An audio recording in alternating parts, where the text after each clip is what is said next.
اور جو لوگ مذہب کے ٹھیکیدار ہے، دھرم ادھیکاری لوگ جو ہے، وہ مذہب کو ایک مدعا بناتے ہیں ووٹ بینک کے لیے. جو آج کی آپ جو کہہ رہے بالکل صحیح کہتے ہیں کہ کمیونل فیلنگ جو ہے وہ کیوں ہے؟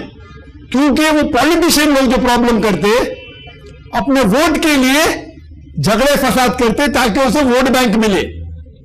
اکثر 100% میں تو اکثر کہہ سکتے 90% کہو 99% کہو میں آپ کو چھوڑتا ہوں، لیکن اکثر پالیٹیشین لوگ آپ دیکھیں گے ہمارا دیش جو ہندوستان ہے وہ سب سے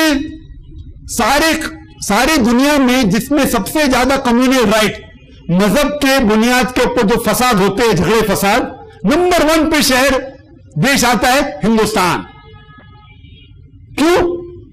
کیونکہ مذہب کے ذریعے سے لوگ فائدہ اٹھا کے جھگڑا فساد پیدا کرتے. اگر ایک جگہ ہے نہ جھوپڑ پٹی ہے بلڈنگ بنانے کا، کیا کرو مذہب کے نام پہ دنگا فساد کرو، جھوپڑوں کو جلا دو، وہاں 5 اسٹار ہوٹل آ گیا. عام ہے، آپ دیکھو ہو رہا ہے کہ نہیں. تو میری گزارش ہے میرے ہندوستان بھائیوں سے، چاہے وہ مسلمان ہو، ہندو ہو، سکھ ہو یا عیسائی ہو، اپنی مذہب کی کتاب پڑھو. اس سے آپ کو پتا لگے گا کہ اللہ ایک ہے، خدا ایک ہے، اس کی عبادت کرو، بت پرستی مت کرو. آپ کی کتاب پڑھیں گے تو آپ کو پتا چلے گا آخری پیغمبر محمد صلی اللہ علیہ وسلم نے اس نے جو کہا اس کے اوپر عمل کرو. اسی لیے اللہ تعالیٰ فرماتے سورہ عمران میں سورہ نمبر 3 آیت نمبر 19 میں ان الدین عند اللہ الاسلام، جو ایک ہی دین ہے، ایک ہی مذہب ہے جو اللہ قبول فرمائے گا وہ ہے اسلام. اسلام کوئی لیبل نہیں ہے، خالی اپنے آپ کو مسلم بولنا مطلب جنت میں نہیں جائیں گے. آپ کا نام عبداللہ، ذاکر، سلطان رکھنے سے جنت میں نہیں جائیں گے. اسلام کے معنی اپنی ساری خواہشیں اللہ سبحانہ و تعالیٰ کے احکام کے مطابق چلنا. صرف اپنا نام رکھنا ذاکر، عبداللہ، محمد، سلطان، سب جنت میں نہیں جائیں گے. تو لوگ اگر سمجھتے میں اپنے آپ کو مسلمان بولا جنت میں جائیں گا، بالکل نہیں. اللہ کے احکام، اللہ کے رسول کے احکام کو اگر وہ برابر طور طریقے سے عمل کریں گا تو انشاءاللہ جنت میں جائیں گا. تو اسی طریقے سے اللہ تعالیٰ فرماتے سورہ عمران میں سورہ نمبر 3 آیت نمبر 85 کہ اللہ سبحانہ و تعالی اسلام کے علاوہ کوئی دوسرے مذہب میں آخرت میں کبھی قبول نہیں فرمائیں گے اور کبھی بھی آخرت میں وہ سفل نہیں ہوئیں گے. یہ اسلام جو لفظ ہے، لفظ سمجھ جاؤ، اسلام کے معنی خدا کے احکام کے اوپر عمل کرنا اور امن حاصل کرنا. اور مسلم کا معنی یہ ہے کہ جو انسان خدا کے احکام کے اوپر عمل کرتا ہے، اپنی ساری خواہشیں خدا کے حساب سے چلتا ہے، اسے کہتے ہیں مسلم. تو خدا نے صرف ایک ہی مذہب بھیجے اس دنیا میں جس کا نام ہے خدا کے احکام پہ چلنا.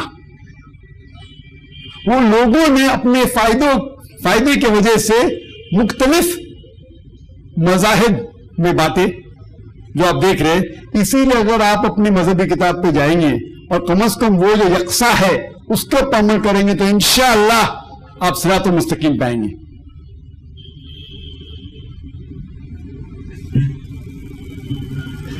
وہاں پر ایک پیچھے کے مائک پر ایک غیر مسلم بھائی موجود ہیں، تو میں ان سے درخواست کروں گا کہ اپنا نام اور پروفیشن بتائیں اور سوال کریں.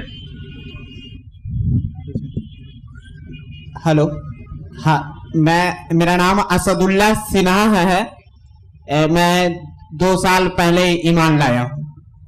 میرا ایک سوال ہے حضرت سے کہ میں بہت سے علماء سے بھی سنا ہوں کہ جس مجلس میں نبی پاک کا درود شریف نہیں پڑھا گیا ہو اس مجلس اللہ کے سمیپ مکمل نہیں ہوا. کیا یہ تو صحیح ہے کہ جس مجلس میں اگر نبی پاک کا پر درود نہیں پڑھا جائے اس مکمل تو نہیں ہوا؟ تو اور ہے کہ اللہ تعالیٰ فرماتا ہے کہ میں اور میرے فرشتے جو ہوں اللہ پر درود بھیجتے ہیں، اے ایمان والے تم بھی اللہ. سوال جو ہے وہ عنوان پر نہیں ہے اور یہ سوال فقہ اور مسائل میں ہے، تو آپ مسلمان بھی ہیں تو اس لیے یہ سوال الاؤ نہیں کیا جائے گا. اگر اور کوئی سوال ہے تو کر سکتے ہیں، اگر وہاں پہ کوئی غیر مسلم ہے تو کر سکتا ہے، یا پھر یہاں پر ہم جو غیر مسلم بھائی موجود ہیں ان سے درخواست کریں گے کہ وہ آئیں اور سوال کریں. میرا نام پنکج سنگھ ہے، میں بزنس مین ہوں. میں سوال کرنا چاہتا ہوں کہ مدینہ میں نان مسلم کو الاؤ کیوں نہیں ہے؟ اگر ہے تو بتائیں، اگر نہیں ہے تو کیوں نہیں ہے بتائیں۔ بھائی صاحب نے ایک اچھا سوال پوچھا کہ مدینہ شہر ہے، وہاں غیر مسلم کو جانے کی اجازت کیوں نہیں، مکہ میں بھی نہیں۔ تو یہ دونوں جو حرمین ہیں مکہ اور مدینہ، وہاں غیر مسلمانوں کو جانے کی اجازت کیوں نہیں؟ جیسے کہ آپ جانتے ہیں کہ اسلام مذہب ساری انسانیت کے لیے ہے، تو غیر مسلم کو مکہ مدینے میں آنے کی اجازت کیوں نہیں؟ اس کی وجہ ہے کیونکہ یہ قرآن شریف میں لکھا ہوا ہے کہ آج کی تاریخ کے بعد غیر مسلم کو آنے مت دو۔ کیوں؟ اس کی وجہ کیا ہے؟ اس کی وجہ ہے کہ ہر دیش میں کوئی نہ کوئی علاقہ ہوتا ہے جسے کہتے ہیں کینٹونمنٹ ایریا یا ملٹری ایریا۔ وہاں اس دیش کا ناگرک، ہر ناگرک نہیں جا سکتا، اسے کہتے ہیں کینٹونمنٹ ایریا، ملٹری ایریا۔ صرف وہ ناگرک جو دیش کو بچانے کے لیے اپنی جان دینے کو تیار ہے، وہ ناگرک کو اس کینٹونمنٹ ایریا میں جانے کی اجازت ہے۔ مثال کے طور پہ پونا میں کینٹونمنٹ ایریا ہے، بمبے میں ہے، یہاں کلکتہ میں ہے کہ نہیں پتا نہیں مجھے، کینٹونمنٹ ایریا یا صرف ملٹری لوگوں کو جانے کی اجازت ہے، یا وہ ناگرک جو دیش کے لیے مر مٹنے کو تیار ہے۔ میں کہوں گا کہ میں انڈین سٹیزن ہوں، بھائی انڈین ہوں، ہندوستانی ہوں، جانے دو، ممنون، الاؤڈ نہیں۔ اسی طریقے سے مکہ اور مدینہ اسلام کا میرے حساب سے کینٹونمنٹ ایریا ہے۔ صرف وہ انسان جو اس مذہب کے لیے مر مٹنے کو تیار ہے ان کو اجازت ہے۔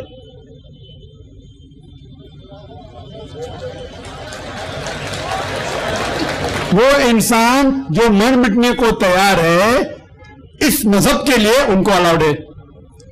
دوسرا حصہ جواب کا، جب بھی آپ کوئی دیش میں جانا چاہتے ہیں اس کے لیے ویزا کی ضرورت ہے۔ ویزا مثال کے طور پہ ویزا ملنا کچھ ممالک میں ویزا ملنا آسان ہے، کچھ ممالک بہت مشکل ہے۔ مثال کے طور پہ امریکہ میں ویزا ملنا بہت کٹھن ہے، 10 سوال پوچھیں گے، یہ فلانا ڈمکا سب۔ میں جب گیا تھا پہلی بار سنگاپور کئی بار گیا، وہاں لکھا تھا امیگریشن فارم پہ ڈیتھ ٹو ڈرگ ٹریفکرز۔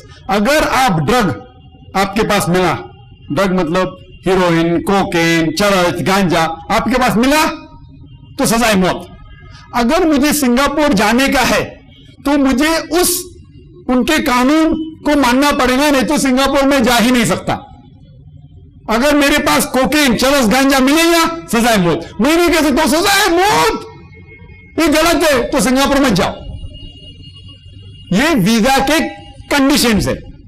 اسی طریقے سے مکہ اور مدینہ جانے کے لیے ویزا کے لیے انسان کو اپنے زبان سے صرف کہنا چاہیے لا الہ الا اللہ محمد رسول اللہ، اللہ ایک ہے، اس کے علاوہ کوئی معبود نہیں، اور محمد صلی اللہ علیہ وسلم اس کے آخری پیغمبر ہے۔ اگر آپ یہ کہیں گے آپ کے زبان سے تو آپ کو کوئی روکے گا نہیں مکہ مدینہ جانے کے لیے۔